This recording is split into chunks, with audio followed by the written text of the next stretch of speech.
Hello, this is a continuance of the Children of Green Knowe, the second part of Lucy M. Boston's famous children's story.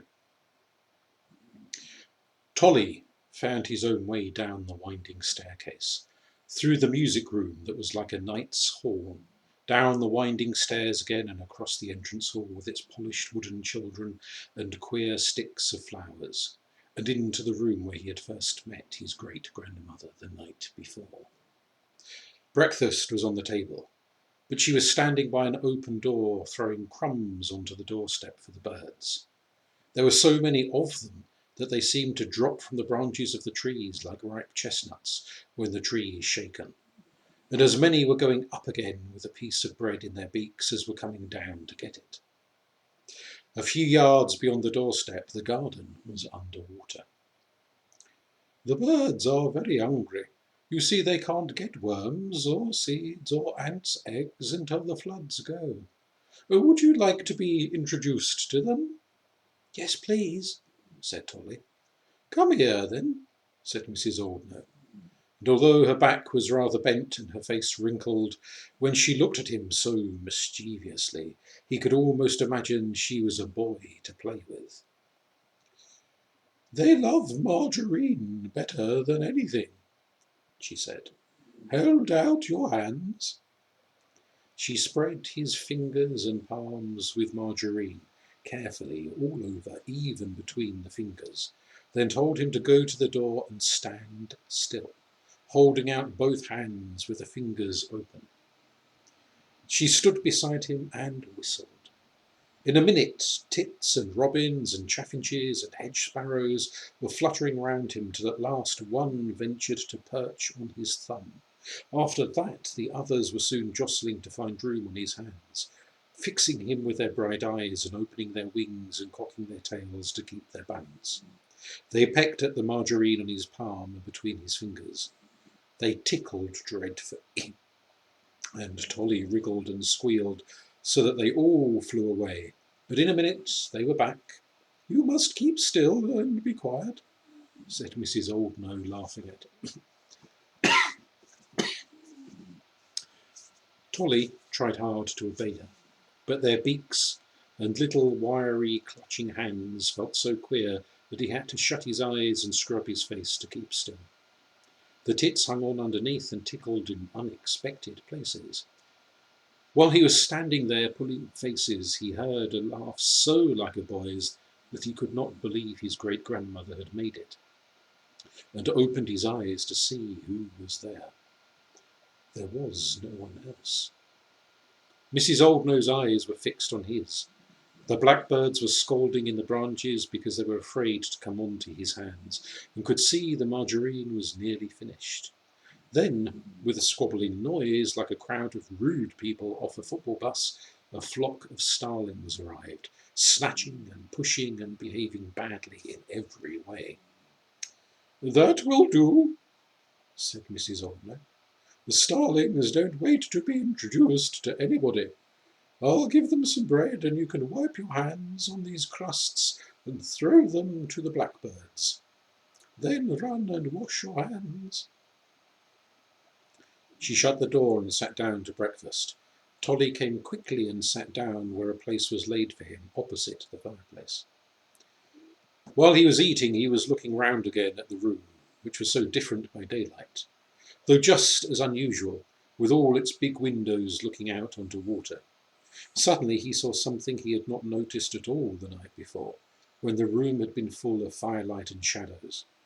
Over the fireplace hung a large oil painting of a family, 3 children and 2 ladies. There were 2 handsome boys wearing lace collars and dark green silk suits. They had long hair, but looked anything but girlish. The elder of the 2, who might have been 14 years old, was wearing a sword, and it looked so natural to him that Tolly was filled with hero worship. He had his hand on the collar of a tame deer. The younger brother had a book under his arm and a flute in his hand. The little girl had a smile of irrepressible high spirits that seemed to defy the painter to do a serious portrait of her. She was holding a chaffinch, and beside her on the ground was an open wicker cage. One of the two ladies was young and beautiful. At her feet was a little curly white dog with a black face. On her arm, a basket of roses. The other lady was old and dressed in black. They all had large dark eyes, and all their eyes seemed fixed on Tolly. If he moved to one side, all the eyes moved after him. "Granny, they're all looking at me." "I'm not surprised. You have only just come. They must be tired of looking at me." "Who are they?" "They are Old Knowe's, your family. The boy with the deer is Toby. The other with the flute is Alexander, and the little girl is Lynette. She is 6 years old. That is their mother in the blue dress." "My mother was called Lynette," said Tolly. "And that's you behind them. It's their grandmother, Mrs. Old Knowe." "Is this their house?" "Yes, they lived here." "When did they live here?" "Oh, a long time ago," said Mrs. Old Knowe, fidgeting and being suddenly very busy about the breakfast table. But Tolly was only 7, and to him a long time ago meant more than 7 years. 5 lively pairs of eyes were challenging him to ignore them. Lynette was laughing straight into his. Even the dog looked as if it would play. "Has Toby got a real sword?" he asked. "Yes, of course." "Why?" "Because he's going to be a soldier. His father gave it to him when he was 13. "Is Alexander going to be a musician?" He will go to the university. He wants to be a poet." "And Lynette?" "My little Lynette." "Oh," said Tolly, interrupting. "That's the bird cage in my room. It's the bird cage in my room. It made such funny shadows on the ceiling when you put the nightlight under it." "Is the doll's house Lynette's?" "No, the doll's house was mine when I was a little girl. I was brought up here by my uncle because I was an orphan."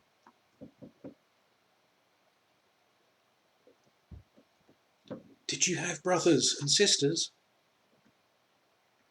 "No, but I played that I had. I was lonely. That's why I put 4 beds in the doll's house." "Did you play that they were your brothers and sister?" said Tolly, pointing to the picture. Mrs. Old Knowe looked hard at him. "Yes, my dear. How did you know?" "Because I think that is what I shall play. Do you want to read the newspapers now?" "Good gracious, no, child. What should I do that for? The world doesn't alter every day. As far as I can see, it's always the same. But I have plenty to do, so you must amuse yourself. Can you?" "Oh, yes. I would like to go up to the rocking horse and the mouse. Can I play with the cage if I can reach it?" "You can play with anything you like, if you are careful. Don't fall out of the window." Tolly took 2 lumps of sugar from the bowl. "For the horse," he said. "Can I?" He ran upstairs to his room as happy as a little boy could be. First he pulled a chair under the wicker cage so that he could reach up to it. He opened the door, which made a little bird-like squeak as it turned on its hinges. He had nothing else to put in it, so he put the mouse inside and closed the door. He pretended to feed the horse with the sugar and put what was left over of it for the mouse. Then he groomed the horse all over with his hairbrush, particularly its mane and tail, and passed his hands down its legs as he had seen men do in stables, and talked to it all the time. He mounted it and started a long ride. Eek, croak, pretending that Toby and Alexander and Lynette had invited him to visit them. Horses always know the way, he said.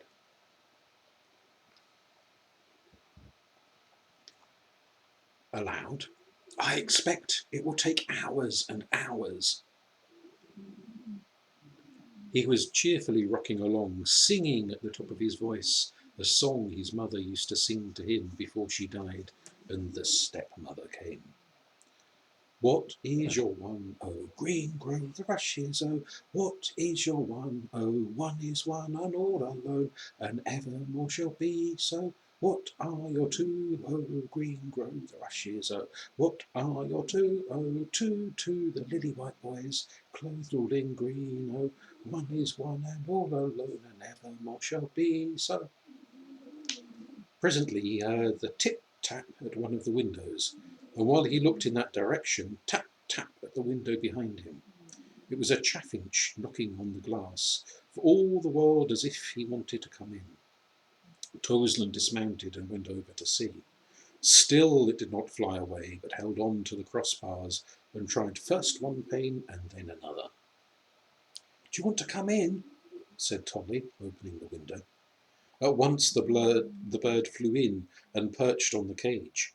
It hopped from one wicker stand to another, giving little excited calls until it found the door, which was shut. Cheep, cheep, cheep, it scolded, and fluttered round the room, making a little sound of bird footsteps on the wooden floor when it hopped. Toseland opened the cage door, and the chaffinch flew straight across the room and into the cage. There it turned round and gave a little song, tried all the perches, hopping round to face both ways on each, swung in the swing, pecked at the sugar, and hopped out again on to Tolly's head. Don't, said Tolly, shaking it. I don't like that. I can't see you. The bird flew off onto the windowsill, looked round at him with a final chirp, and dived into a big tree nearby, level with the window, where it perched and sang quietly to itself. Oh, come back, do come back, Chaffinch. I wish I had some margarine. Perhaps sugar won't do. I wonder what Lynette used to put in the cage. Chaffinch! Chaffinch! The bird would not be coaxed. But when he had finished his song, shot off across the water like an arrow and disappeared into a distant tree. The floods had begun to go down. Already Tolly could see spikes of grass sticking up through the edge of the water. The shapes of lawns and flower beds were showing through the ripples round the house. He longed for the water to go so that he could explore the garden. When he came downstairs for lunch, Boggis, in long wading boots, was bringing in logs for the fire, making a big stack of them in a corner of the ingle nook. Good morning, Mr. Boggis, said Tolly. Have you come in the boat? I forgot to look last night to see what it was called.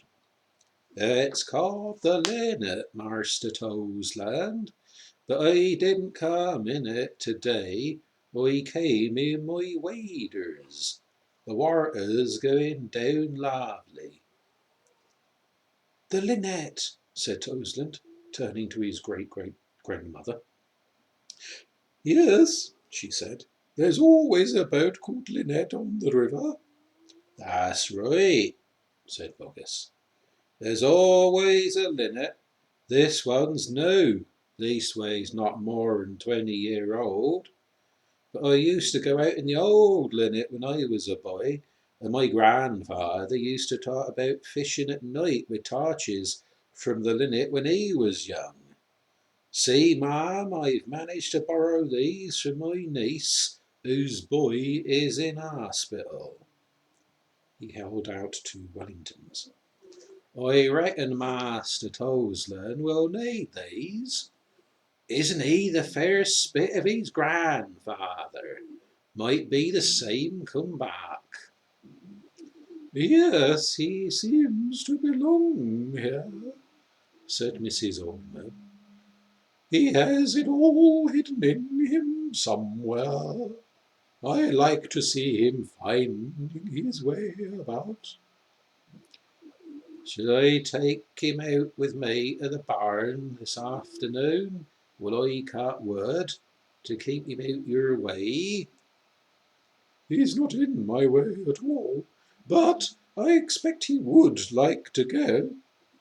Oh, yes, please.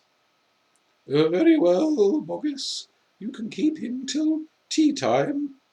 Goodbye, Toby. You said Toby, said Tolly, pulling on his borrowed Wellingtons. Why, so I did. I was forgetting.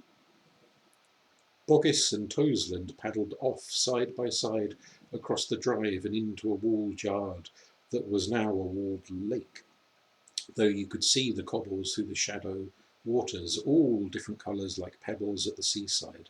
Along three sides there were buildings or sheds, very old and tumble down.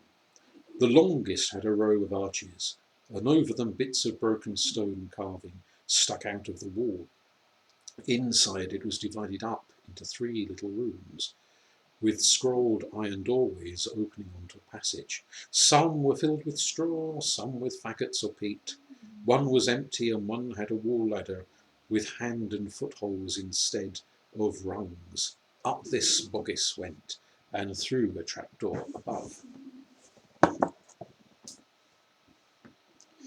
Toby followed and found himself in a room rather like his bedroom, but much larger, smelling of hay and sawdust, and rich with a soft, musty kind of darkness. There was only one small round window covered with cobwebs, so that the light came through was dove grey. Here and there a ray of white light came slanting through a broken roof tile, against which you could see the golden motes of dust in the air. It looked mysterious and enticing.